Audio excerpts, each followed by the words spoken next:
व्यक्ति को हमेशा अच्छे कर्म करते रहना चाहिए, क्योंकि आपका किया हुआ काम आखिरकार लौटकर आप ही के पास आता है। यानी अच्छाई पलट पलट कर आती रहती है। यकीन मानिए, मानवता की दिशा में उठाया गया प्रत्येक कदम आपकी स्वयं की चिंताओं को कम करने में मील का पत्थर साबित होगा। जी हाँ फ्रेंड्स, मैं हूँ आपका दोस्त सृष्टि और आपके लिए लेकर आया हूँ मोटिवेशंस की अनलिमिटेड डोजेस। यदि आप मेरे चैनल पर नए हैं तो चैनल को ज़रूर सब्सक्राइब करें, क्योंकि मुझे आपके प्यार की बहुत सख्त ज़रूरत है। एवं वीडियो को लाइक तथा अधिक से अधिक शेयर करें। फ्रेंड्स, मैं आज आपको एक कहानी सुनाने जा रहा हूँ, जिसमें हम कर्मा के फल को देखेंगे, अर्थात अच्छाई पलट पलट कर कैसे आती रहती है, इसके बारे में जानेंगे। तो आइए शुरू करते हैं। ब्रिटेन के स्कॉटलैंड में फ्लेमिंग नाम का एक गरीब किसान रहता था। एक दिन वह अपने खेत पर काम कर रहा था।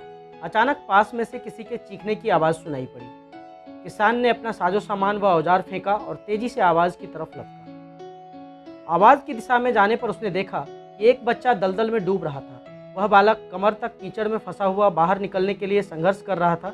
वह डर के मारे बुरी तरह कांप रहा था और चिल्ला रहा था। किसान ने आनन फानन में लंबी टहनी ढूंढी। अपनी जान पर खेलकर उस टहनी के सहारे बच्चे को बाहर निकाला। अगले दिन उस किसान की छोटी सी झोपड़ी के सामने एक शानदार गाड़ी आकर खड़ी हुई। उसमें से कीमती वस्त्र पहने हुए एक सज्जन उतरे। उन्होंने किसान को अपना परिचय देते हुए कहा, मैं उस बालक का पिता हूँ और मेरा नाम रोडोल्फ चर्चिल है। फिर उस अमीर रोडोल्फ चर्चिल ने कहा कि वह इस एहसान का बदला चुकाने आए हैं। फ्लेमिंग नामक उस किसान ने उस सज्जन को ऊपर से नीचे तक देखा और ऑफर को ठुकरा दिया।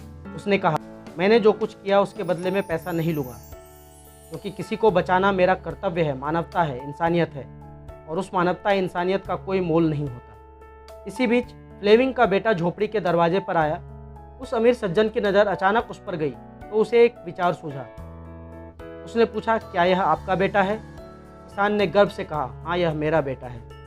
उस व्यक्ति ने अब नए सिरे से बात शुरू करते हुए किसान से कहा, ठीक है, अगर आपको मेरी कीमत मंजूर नहीं है तो ऐसा करते हैं कि आपकी बेटे की शिक्षा का भार मैं अपने ऊपर लेता हूँ। मैं उसे उसी स्तर की शिक्षा दिलवाने की व्यवस्था करूँगा जो अपने बेटे को दिलवा रहा हूँ। फिर आपका बेटा आगे चलकर एक ऐसा इंसान बनेगा जिस पर हम दोनों गर्व महसूस करेंगे। किसान ने सोचा, मैं तो अपने पुत्र को उच्च शिक्षा दिला नहीं पाऊंगा और ना ही सारी सुविधाएं जुटा पाऊंगा जिससे कि वह बड़ा आदमी बन सके। अतः इस प्रस्ताव को स्वीकार कर लेता हूँ। बच्चे के भविष्य की खातिर फ्लेमिंग तैयार हो गया। अब फ्लेमिंग के बेटे को सर्वश्रेष्ठ स्कूल में पढ़ने का मौका मिला। आगे बढ़ते हुए उसने लंदन के प्रतिष्ठित सेंट मैरीज मेडिकल स्कूल से स्नातक डिग्री हासिल की। फिर किसान का यही बेटा पूरी दुनिया में पेनिसिलिन का आविष्कारक महान वैज्ञानिक सर अलेक्जेंडर फ्लेमिंग के नाम से विख्यात हुआ। लेकिन रुकिए, यह कहानी यहीं खत्म नहीं होती है मेरे दोस्त। कुछ वर्षों बाद उस अमीर के बेटे को निमोनिया हो गया और उसकी जान सर अलेक्जेंडर फ्लेमिंग द्वारा बनाए गए पेनिसिलिन के इंजेक्शन से ही बची। उस अमीर चर्चिल के बेटे का नाम था विंस्टन चर्चिल। जी हाँ दोस्तों, वही विंस्टन चर्चिल जो 2 बार ब्रिटेन के प्रधानमंत्री रहे। है ना आश्चर्यजनक संजोग? इसीलिए कहते हैं कि व्यक्ति को हमेशा अच्छे कर्म करते रहना चाहिए।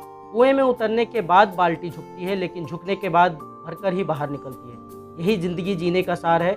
जीवन भी कुछ ऐसा ही है, जो झुकता है वो अवश्य कुछ न कुछ लेकर ही उठता है। तो फ्रेंड्स, वीडियो कैसी लगी? यदि वीडियो अच्छी लगी तो वीडियो को लाइक करें, चैनल को सब्सक्राइब कर लें तथा बेल आइकन को जरूर दबाएं। मिलते हैं अगले वीडियो में।